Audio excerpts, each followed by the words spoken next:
Halo guys, welcome back to Pojok. Kali ini aku sama Degi akan membahas SPC Oscar 2026, yaitu ranking menurut kita ya. Sekaligus kita kasih prediksinya juga nih. Di akhir prediksinya guys. Jadi akan aku sebutin dulu nih filmnya berurutan berdasarkan abjad. Terus nanti kita bakalan kasih tahu film itu kita taruh di nomor berapa. Oke, yang pertama Bugonia. Bugonia di aku itu ada di nomor 2. Karena menurut aku ini adalah film dengan plot yang unik ya. Aku tuh belum pernah nonton film yang kayak gini nih, kayak ada aliennya, ada adegan brutalnya, sampai akhirnya tuh kayak plot twist banget, endingnya aku suka banget sih.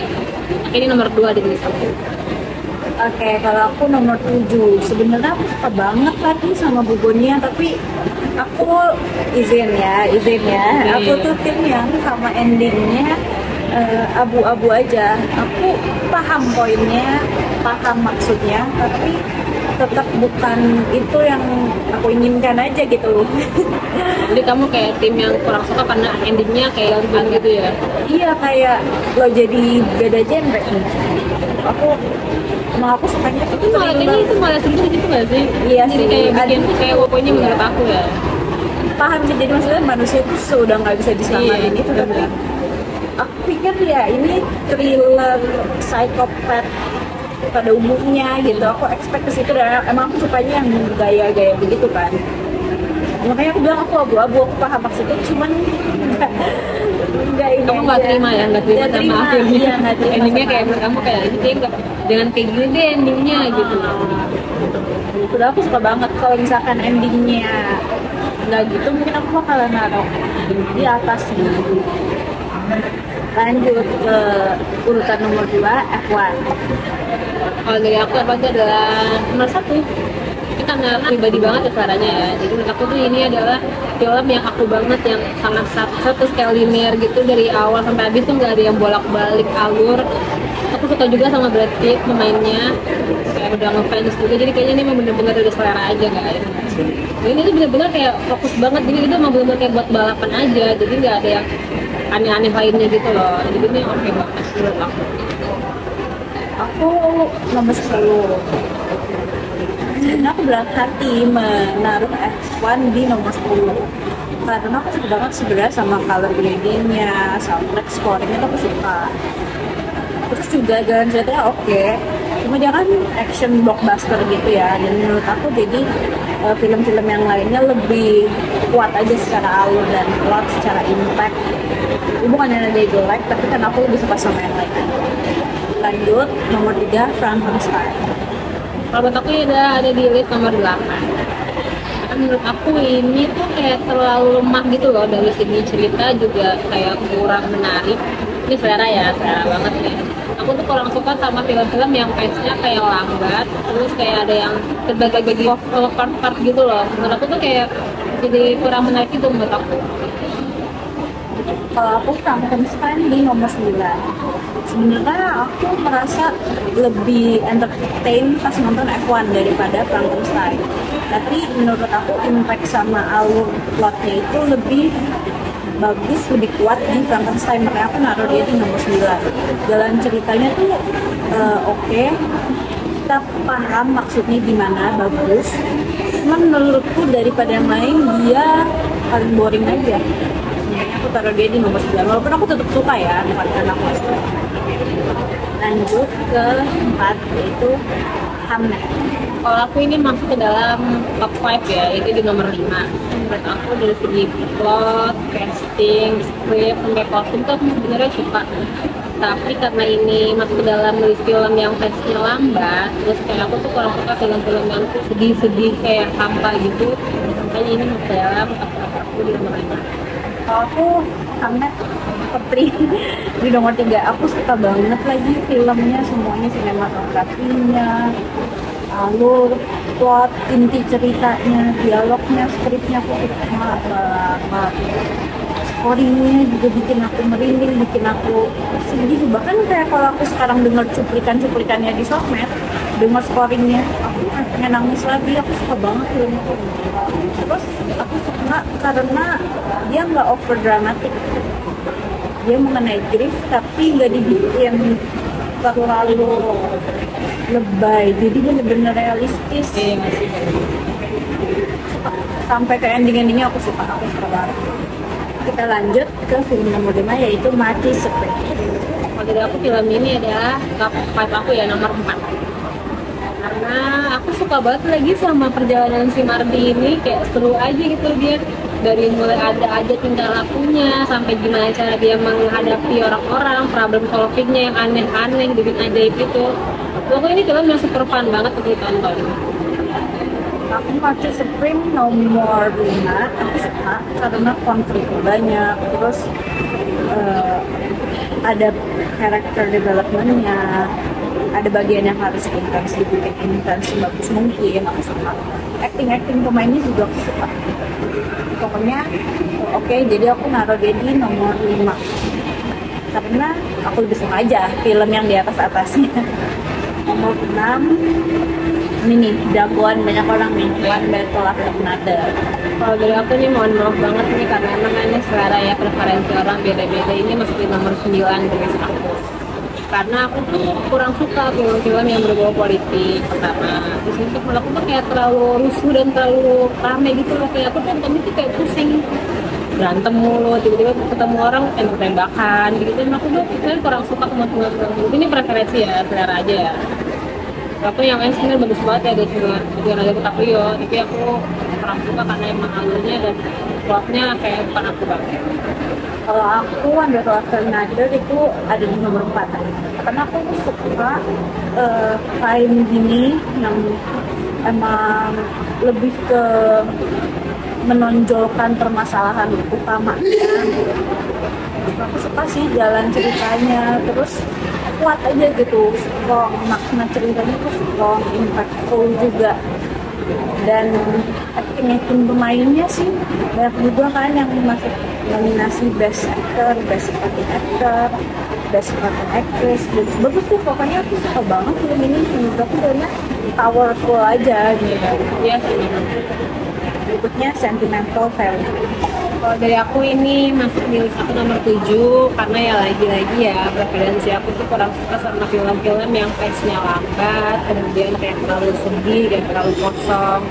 Walaupun ini sebenarnya hangat sih filmnya, kayak mengenai keluarga, ayah dan anak. Tapi ya preferensi aku kurang suka, makanya aku nomor 7. Aku Sentimental Value ada di nomor 8. Menurut aku dari awal sampai menuju akhir itu memang ceritanya dibikin serealistis mungkin ya, tetap ada isi ceritanya, cuman agak boring aja menurut aku. Cuman aku suka filmnya karena punya makna yang kuat gitu, terus juga realistis aja kayak kehidupan sehari-hari. Bagus sih sebenarnya filmnya, cuman menurutku agak boring. Kayak Frankenstein tadi aku suka, cuman agak boring. Nonton ini aku nangis, jadi memang suka. Cuman ya, boring. Lanjut, Sinners.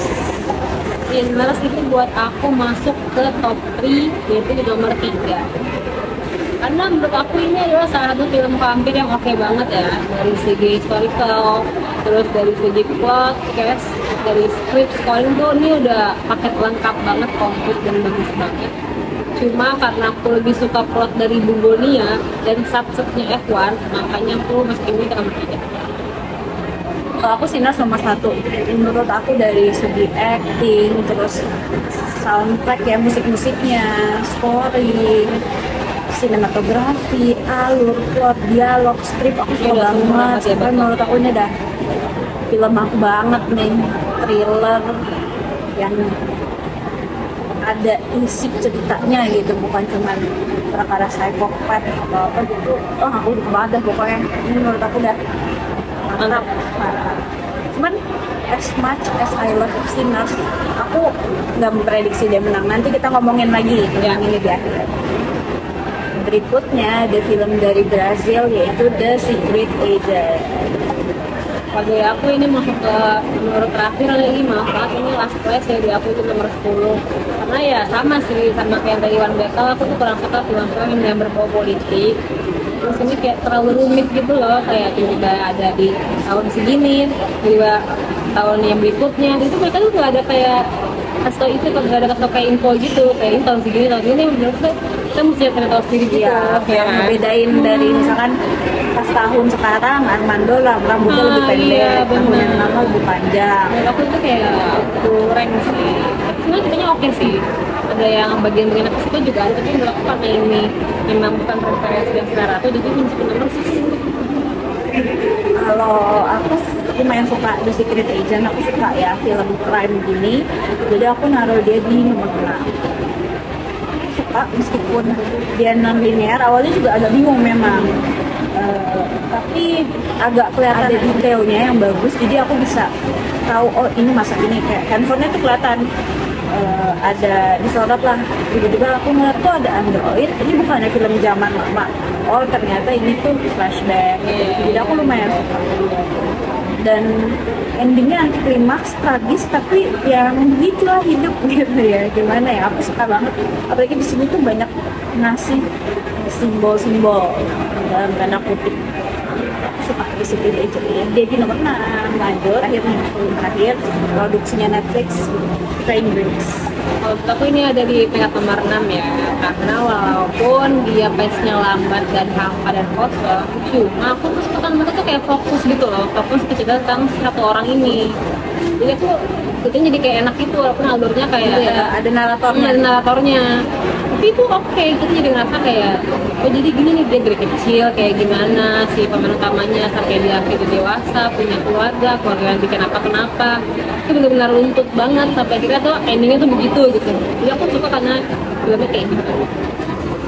Aku nomor 2, aku suka banget juga film ini. Tadinya tuh aku rada bingung mau naruh dia di nomor 1 apa di nomor 2, karena menurut aku bagus banget nih film. Aku suka banget film yang portraying loneliness, portraying grief in a good way, karena karakter utamanya di sini lovable aja menurut aku. Dia at his lowest point pun dia tetap jadi orang yang baik. Gimana ya? Dia bener-bener kayak berusaha bangkit tuh, kayak gue tetap mau sendiri walaupun gue lagi terluka, lagi sedih, lagi tersiksa gitu. Bagus banget lagi menurut aku film ini. Dan dari kebanding Hamnet sama Sentimental Value, aku lebih banyak nangis di sini. Ini tuh dari awal aku udah nangis dari pas dia masih baru ketemu istrinya tapi harus pergi jauh gitu. Kalau Hamnet aku nangis dari pertengahan menuju akhir, Sentimental Value dari akhir. Kalau ini dari awal nggak ada scene tertentu kita kayak ngembeng gitu. Ada terus gitu tiap berapa menit ada gitu. Suka banget film tren di sini. Sekarang kita tebak-tebakan ya, jadi mungkin kita akan mention film-film yang terkuat aja nih. Ini disclaimer tadi itu berdasarkan our personal favorite. Kalau yang ini berdasarkan riset kita tentang winner Oscar sebelumnya. Kalau dari aku ya, 3 yang terkuat itu ada di Sentimental Value, karena ngeliat tipe-tipe film realistis terus kuat dari segi penceritaan, impactnya besar, itu sering menang di Oscar-Oscar sebelumnya. Referensi aku tuh kayak Nomadland, Moonlight gitu ya, vibes-nya mirip menurutku sama Sentimental Value, sama Hamnet, karena walaupun dia sedih tapi menurutku dia nggak over, jadi bagus gitu, hampir perfect juga sih sebenarnya film ini. Walaupun yang terkuat di film ini menurutku tetap acting dari pemain-pemainnya, sama One Battle After Another, karena paling strong, paling powerful, dan dari penilaian publik juga dia paling kuat nih One Battle After Another. Kalau menurut aku sih kayak orang-orang banyakan juga sih kemarin tentang Sinners ya, termasuk kan dia juga suka banget nih tentang Sinners ini. Aku sih ini juga kayak saing yang cukup kuat juga sih. Dia kan juga masuk nominasi 16 nominasi ya di Oscar 2026 ini, rekor ya kan. Belum pernah ada sebelumnya yang kayak begini. Jadi menurut aku sebenarnya bisa kita bilang ini pesaing kuat sih dari yang 9 film lainnya. Dari segi kuat juga dia oke, cast juga udah mantep banget, apalagi endingnya juga kan door abis. Menurut aku Sinners juga bisa kita jadi ya bisa juga sih. Aku suka banget Sinners, tapi nggak tahu kenapa kan aku lihat Oscar jarang masukin thriller horror yang supernatural untuk jadi winnernya. makanya aku nggak masukin Sinners. Tapi kalaupun dia menang aku nggak bakal protes karena emang bagus. Tapi kalau kita lihat ke belakang tetap ada sih film-film serupa yang pernah dimenangin juga di Academy Awards, kayak Lord of the Rings, Shape of the Water. Jadi ya bisa juga. Ada juga tahu film Dark House judulnya Marcus. Oh iya.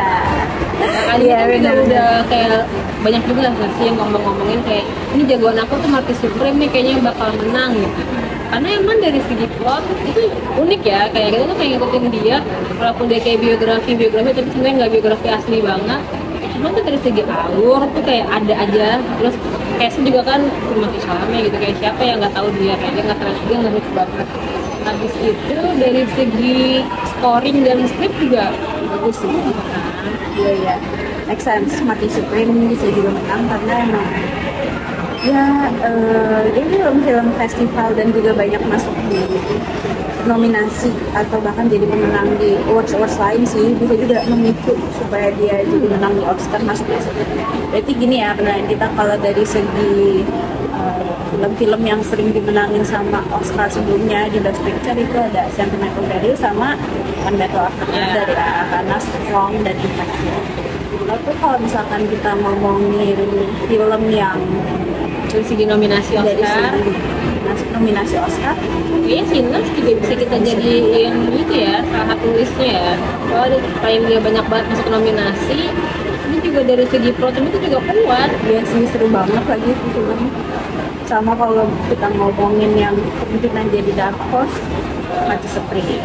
Tapi feeling kita sama-sama Hamlet juga bisa menang. Iya, ini bener. Aku sih kayaknya Hamilton ini bener-bener winner of the winner sih.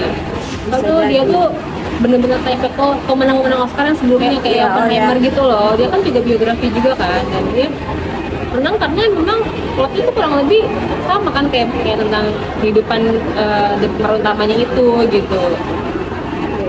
Apalagi Oscar juga lumayan apa ya sama Shakespeare. Iya. Dia lumayan banyak loh yang sebelumnya yang mengenai Shakespeare ini ya, yang maksudnya ngasih Oscar. Shakespeare in Love ya, walaupun juga dia kayak komedi, romance gitu, cuman terbuka sih dari Oscar sama kisahnya Shakespeare. Kalau menurut kalian gimana guys? Ada yang sama nggak sih sama kita pendapatnya? Itu sih kalau mau komentar. Jangan lupa untuk like, comment, subscribe, share ke teman-teman kalian.